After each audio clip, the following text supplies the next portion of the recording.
السلام عليكم أصدقاء القناة، كي دايرين؟ نتمنى تكونوا بخير وفي أتم الصحة والعافية. رجعت لكم فيديو جديد وقضية جديدة. اليوم جبت لكم قصة جد حزينة اللي صدمات بزاف ديال الناس. قبل ما نغوصوا في تفاصيلها وأحداثها، اي واحد مازال ما اشتركش في القناه ديال رجاء ستوري يشترك دابا ويتفاعل مع الفيديو بلايك وتعليق. وبلا ما نطول عليكم كتر، يلا نبداو.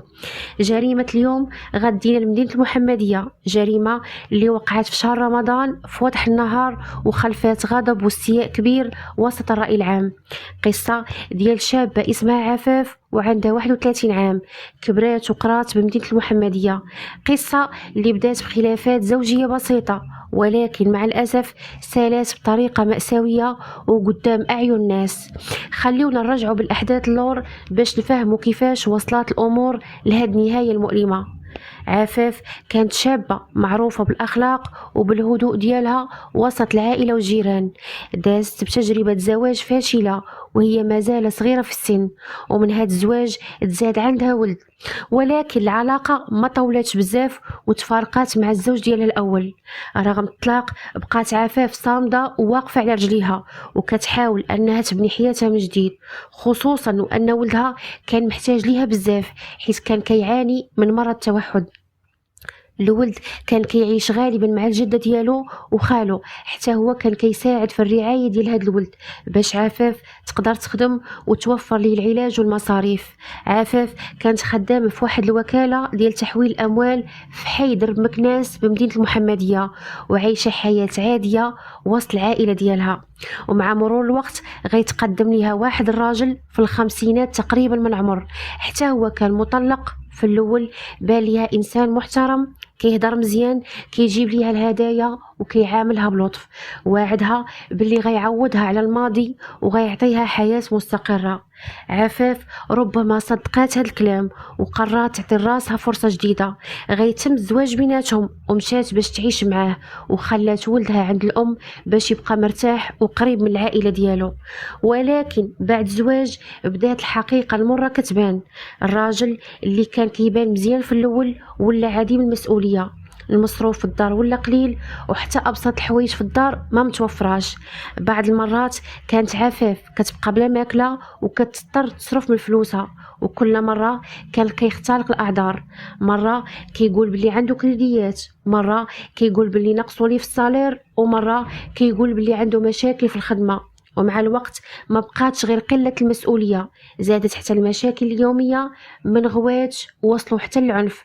كل مرة كانت كتغضب عفاف وتمشي لدار عائلتها، وهو كيمشي يطلب السماحة ويرجعها، والعائلة كتدخل بيناتهم خيط بيض باش تصلح بينهم. وبقات هاد الحالة مدة عام ونص تقريبا، حتى جا النهار اللي عفاف قررت انها تحط حد لهاد العذاب. رجعت لدار العائلة ديالها، وهاد المرة قررت ما ترجعش لبيت الزوجية. طلبات منه الطلاق بشكل اتفاقي، وهو في الاول غيوافق، ولكن من بعد تراجع على القرار ديالو وبدا كيطلب منها ترجع ليه. عفاف رفضات وبقات مصرة على الطلاق، وداير طلب طلاق الشقاق في المحكمة. من داك الوقت تبدلات تصرفات الزوج وبقى كيلاحقها وكيخلق ليها المشاكل. كان كيمشي حتى الوكالة فين كتخدم كيسبها وكيحاول يعتدي عليها قدام الناس. ونهار قبل الجريمة جا حتى الوكالة مرة أخرى وبدا كيسبها ويهجم عليها. الناس والجيران غيدخلوا وفكوها منه، وحتى لدرجة أنهم عيطوا للأم ديال عفاف حيث كانت قريبة من المكان اللي كتخدم فيه. منين وصلت الأم حتى هي بدا كيسبها وكيهددها وقال ليها باللي هي السبب في فراقه مع مراته. داك النهار داز، ولكن الحقد بقى في القلب ديالو.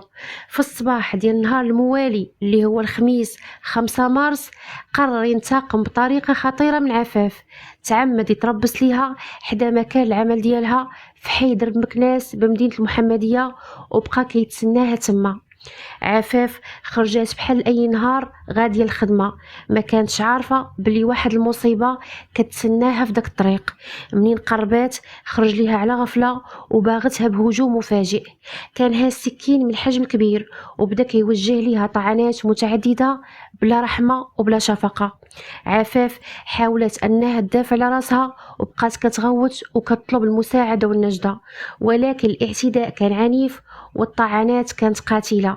الناس اللي عاينوا المشهد البعض منهم دار فيديو وصور احداث الاعتداء من البدايه للنهايه وما حاولوش انهم يدافعوا عليها.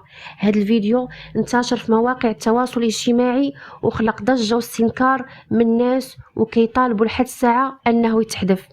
عفاف طاحت وسط الشارع العام والدم ديالها عم الأرض، وللأسف فارقت الحياة في مسرح الجريمة قبل ما توصل سيارة الإسعاف. من بعد وقوع الجريمة مباشرة غيحضروا عناصر الشرطة العلمية والتقنية المكان الحادث في حي درب مكناس بمدينة المحمدية. المكان غيتطوق بشكل كامل باش ما يقرب منه حتى واحد باعتباره مسرح الجريمة خوفا من طمس الأدلة. الشرطة بدات كتخدم بدقة كبيرة، قاموا بتصوير مكان الجريمة من جميع الزوايا وتوثيق الحالة اللي كانت عليها الضحية والأرضية اللي كانت عامرة بالدم. هاد الصور كتكون مهمة بزاف ملف التحقيق باش يفهموا كيفاش وقعت الجريمة بالضبط. من بعد هادشي عناصر الشرطة العلمية بدات كتجمع الأدلة من الأرض كرفع آثار الدم وأخذ عينات منها، وكذلك البحث على أي بصمات أو آثار ممكن تكون بقات في المكان. حتى السلاح الابيض اللي استعمل في الجريمه غيتم الحجز ديالو كدليل مادي واساسي في القضيه. الشرطه حتى هي حاولت تجمع اكبر عدد ممكن من المعطيات من المكان بحال كاميرات المراقبه القريبه من الوكاله او من المحلات اللي في الزنقه باش يشوفوا التحركات ديال المشتبه فيه قبل الجريمه وبعدها. كما تم الاستماع لبعض الشهود اللي كانوا حاضرين وقت الحادث، سواء الناس اللي كانوا في الشارع او حتى الجيران اللي شافوا الواقعه من النوافذ ديالهم. هاد الشهادات كتكون مهمه بزاف باش تعطي صوره اوضح على اللحظات الاخيره قبل الجريمه. اما بالنسبه للجاني فهرب مباشره من المكان من بعد ما ارتكب هاد الفعل الشنيع. هاد الشي خلق حالة استنفار أمني كبير في مدينة المحمدية. المصالح الأمنية بدات البحث عليه فورا، وبعد ساعات قليلة فقط تمكنات من توقيفه بغابة المصباحيات، وكانوا يديه مازالوا عامرين بدم الضحية. تحط تحت تدابير الحراسة النظرية باش يدار تحقيق معاه تحت إشراف النيابة العامة. هاد الجريمة خلات صدمة كبيرة وسط سكان الحي وزملاء الضحية في الخدمة، خصوصا أنها وقعت في وضح النهار وقدام الناس وفي شهر عظيم. والأكثر ألما أن عفاف خلات من وراها طفل صغير محتاج ليها بزاف، طفل اللي كيعاني من التوحد وكان كيتسنى باش ترجع امه ويشوفها. اما بالنسبه للعقوبات اللي ممكن يتعرض ليها الجاني في القانون المغربي، فهاد الجريمه كتدخل غالبا في اطار القتل العمد مع سبق الاصرار والترصد، حيث تعمد يتسنى الضحيه وخطط الجريمه ديالو من قبل. فبحال هاد الحالات العقوبات ممكن تكون السجن المؤبد او حتى الاعدام حسب تقدير المحكمه وخطوره الجريمه. القضاء هو اللي غيحدد العقوبه النهائيه بعد التحقيق الكامل في القضيه. الله يرحم عفاف برحمته الواسعه ويصبر عائلتها وولدها الصغير، وان شاء الله ياخذ هذا المجرم العقاب اللي يستاهل. اشنو رايكم في هذه القضيه؟